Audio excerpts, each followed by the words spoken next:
Hello বন্ধুরা, তোমরা সবাই কেমন আছো? আশা করি তোমরা সবাই খুব খুব খুব ভালো আছো। আর আমিও বেশ ভালোই আছি।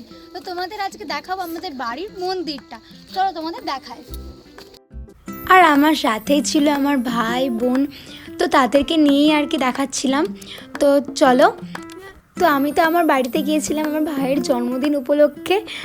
তো এমনিও যাই আমি, আর এটা জন্মদিন উপলক্ষে গিয়েছিলাম। আর এই দেখো আমার কচি ভাইয়ের জন্মদিন ছিল, আর ওটা হচ্ছে আমার বোন। তোমাদের সাথে আলাপও করিয়ে দিলাম। আর আমার দিদিও এসেছিলো, কিন্তু দিদিকে দেখানো হয়নি। দিদি, জামাইবাবু আরও অনেকে এসেছিলো। তো দেখো বন্ধুরা, আমাদের বাড়ির মন্দির এটা এইরকম। আর তোমাদের বাইরে থেকেই দর্শনটা করিয়ে দিলাম, কারণ আমি দরজা খুলে আর ঢুকতে চাইনি। তো এরকম ঢোকার হয়তো নিয়ম টিয়ম কিছুই নেই, আমি জানি না অতটাও। তো আমি বাইরে থেকেই দেখিয়ে দিলাম তোমাদের। আর মন্দিরটা আমি তোমাদের দেখাচ্ছি। আর এটা হয়েছিল 2 বছর আগে, সামথিং ওরকম কিছু। তো দেখো কি সুন্দর একটা রাধা কৃষ্ণ বসে আছে, আর ওপরে হচ্ছে একটা পদ্ম ফুল আর হচ্ছে পতাকা। দারুণ ব্যাপারটার কালার কম্বিনেশন থেকে দারুণ হয়েছে। আর এখানে ছিল তুলসীর থান।